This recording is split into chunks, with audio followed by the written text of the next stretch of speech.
Hello, welcome to our blog story of my life. কেমন আছেন আপনারা সবাই? আশা করছি আপনারা সবাই খুব ভালো আছেন। আবারও আমি চলে এসেছি নতুন একটা ব্লগ নিয়ে।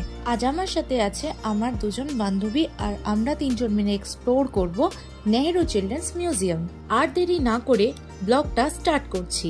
নেহেরু চিলড্রেন্স মিউজিয়ামে আসার জন্য মেট্রো করে চলে আসতে হবে রবীন্দ্র সদন মেট্রো স্টেশনে। মেট্রো স্টেশন থেকে বেরিয়ে 2 মিনিট হাঁটলেই দেখতে পাবেন হালদিরাম।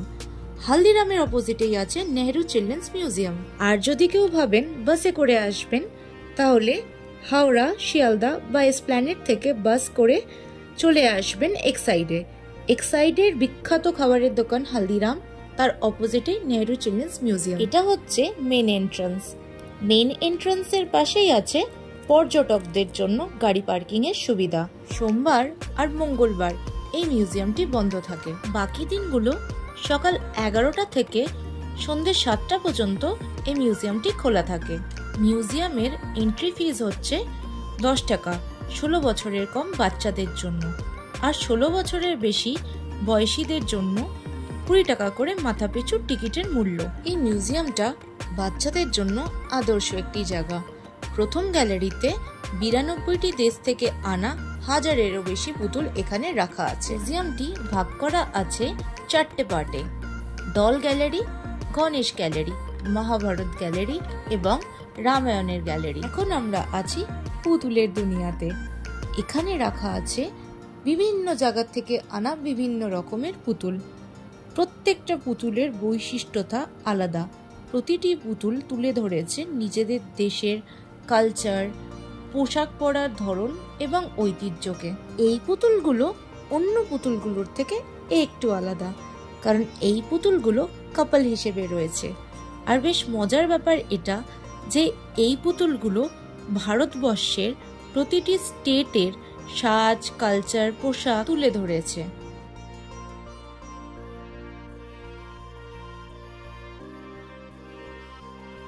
এই মিউজিয়ামের কিছু কিছু পুতুল ডোনেট করাও রয়েছে। সেই পুতুলগুলোর নিচে যারা ডোনেট করেছে তাদের নাম লেখাও আছে। নেহেরু চিলড্রেন্স মিউজিয়ামটি 1972 সালে ন্যাশনাল কালচারাল অ্যাসোসিয়েশন এস্টাবলিশ করেন পণ্ডিত নেহেরুর নামে তার জন্মদিনের দিন। 4 তলার এই মিউজিয়ামটির প্রতিটি ফ্লোরে আছে আলাদা আলাদা গ্যালারি। ফার্স্ট ফ্লোরে উঠেই আমরা দেখতে পাই সুন্দর করে সাজানো আছে এখানকার কিছু স্টুডেন্টদের পাওয়া প্রাইজ। এবার আমরা চলে এলাম সেকেন্ড ফ্লোরে। সেকেন্ড ফ্লোরে আমরা প্রথমে যাব মহাভারতের গ্যালারিতে। এই মহাভারতের গ্যালারিতে খুব সুন্দর করে উল্লেখ করা আছে মহাভারতের দৃশ্যগুলো। খুব সহজভাবেই বোঝা যায় মহাভারতের গল্পটা। আমি তো এটাই রেকমেন্ড করব আপনারা আপনাদের বাচ্চাদেরকে নিয়ে এখানে আসতে পারেন। খুব সহজভাবেই আপনাদের বাচ্চারা মহাভারতের গল্পটিকে বুঝতে পারবে। আবারও ফিরে গেলাম নিজের সেই ছোট্টবেলায়, যখন সব ভাই বোনেরা একসাথে বসতাম আর বাড়ির বড় কেউ মহাভারত খুলে গল্প শোনাতো। বেশ মজাই লাগতো তখন। মহাভারত গ্যালারির থেকে বেরিয়ে চোখে পড়লো বিভিন্ন দেশের খেলনা গাড়ি, আর প্রতিটি খেলনা গাড়ি জাস্ট অসাধারণ।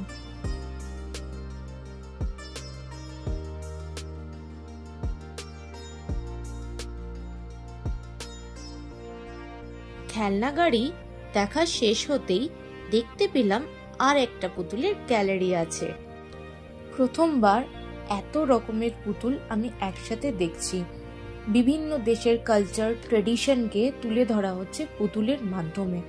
এটা এক অন্য রকমের এক্সপিরিয়েন্স, যেটা ডল মিউজিয়াম থেকে আমি পাচ্ছি। তুলে ধরার চেষ্টা করছি যে অনুভূতিটা এই মুহূর্তে আমি ফিল করছি।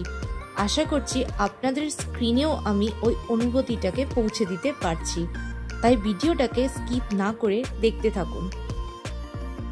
মিউজিয়াম ছাড়াও বাচ্চাদের জন্য রয়েছে বিভিন্ন ধরনের course: creative painting, dance, recitation, drama.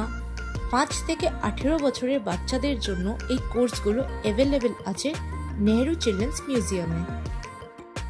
Second গ্যালারিটায় 37টি দেশ থেকে আনা পুতুল রাখা রয়েছে।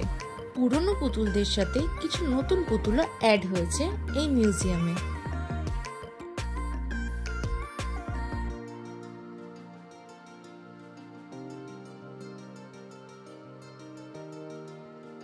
থার্ড ফ্লোরে আছে রামায়ণ গ্যালারি আর গণেশা গ্যালারি। আমরা স্টার্ট করছি রামায়ণ গ্যালারি থেকে।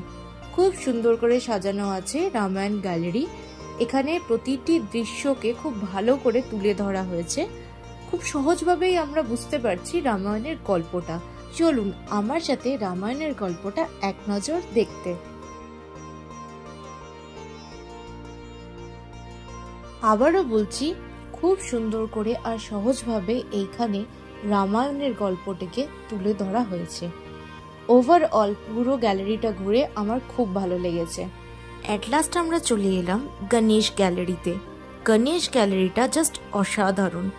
300রও বেশি মূর্তি আছে এই গণেশ গ্যালারিটায়। হোয়াইট বোর্ডটায় লেখা আছে কত রকম গণেশের মূর্তির রূপ আছে এই গ্যালারিটায়।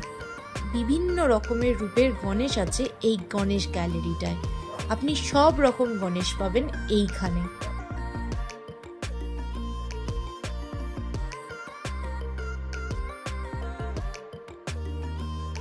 লেডিস এবং জেন্টস টয়লেটের ব্যবস্থা আছে নেহেরু চিলড্রেন্স মিউজিয়ামের ভেতরে। আমাদের নেহেরু চিলড্রেন্স মিউজিয়াম ঘোরাটা এখানেই শেষ। আমাদের তিনজনেরই খুব ভালো লেগেছে। কিছুক্ষণের জন্য ছোটবেলায় যেন ফিরে গেলাম। খুব ভালো একটা অনুভূতি। আপনারাও আপনাদের বাচ্চাদেরকে নিয়ে অথবা যদি বাড়িতে কেউ ছোট থাকে তাদের নিয়ে আসতে পারেন। আশা করছি তাদের খুব বেশি ভালো লাগবে আর আপনাদেরও খুব ভালো লাগবে। আর যদি কোনো কোয়ারিজ থাকে নেহেরু চিলড্রেন্স মিউজিয়াম নিয়ে তাহলে আমাকে কমেন্ট করতে ভুলবেন না। যদি আমাদের ব্লগটা ভালো লাগে তাহলে লাইক, শেয়ার আর সাবস্ক্রাইব করতে ভুলবেন না। এখনো যদি আমাদের ফ্যামিলির পার্ট না হয়ে থাকেন তাহলে সাবস্ক্রাইব বাটনটা প্রেস করে আমাদের ফ্যামিলির সাথে জুড়ে যান।